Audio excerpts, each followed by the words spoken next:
Retreat Conference 1, Christ the Friend. A warm welcome to all of you for this retreat, Gazing on the Face of Christ. I've been involved in giving retreats since I was ordained a Passionist priest more than 28 years ago. And time and again, I've witnessed the marvelous ways in which God works in people's lives during the sacred time of retreat. I've experienced that in my own retreats as well. So retreats can be very powerful moments, and I always consider it a real privilege to lead other people during the time of retreat. So I thank you for taking part in this retreat, and I sure hope that it will be a time of grace and spiritual growth for you. The overall theme for our retreat is Gazing on the Face of Christ. It's in many ways a back to basics or a meat and potatoes kind of retreat theme. There's going to be nothing too fancy or esoteric about my retreat conferences. But I've chosen this theme because I think it takes us right to the very heart of Christian faith and discipleship.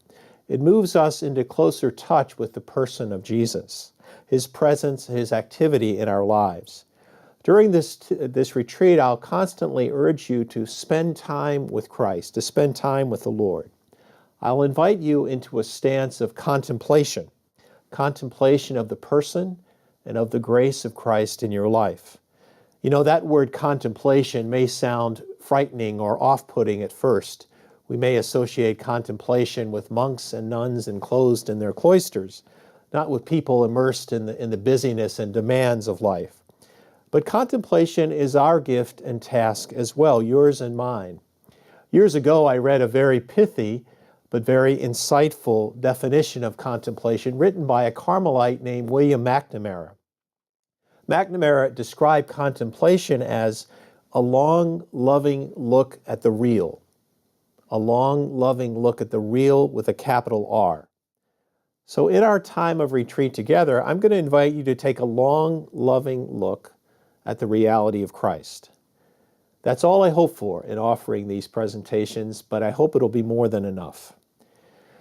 In these conferences, I'm going to reflect with you about the mystery of Jesus Christ under different titles.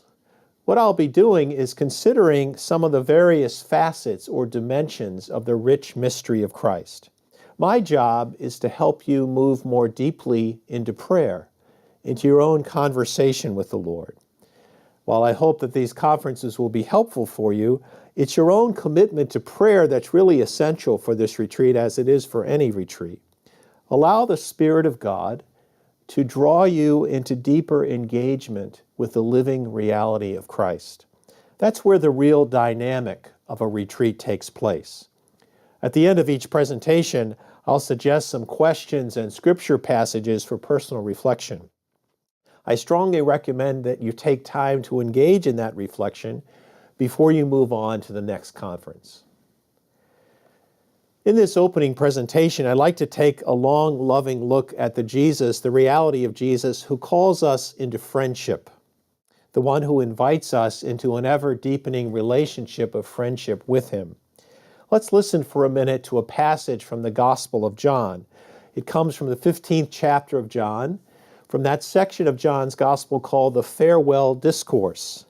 In the narrative of John, the setting for the discourse is Jesus' final meal with His disciples right before His passion. I encourage you to take some time to read and to pray with this gospel passage today. Jesus said, "As the Father loves me, so also I love you. Remain in my love. If you keep my commandments, you will remain in my love, just as I have kept my Father's commandments and remain in His love. I've told you this so that my joy may be in you, and your joy may be complete. This is my commandment, love one another as I love you. No one has greater love than this, to lay down one's life for one's friends. You are my friends if you do what I command you.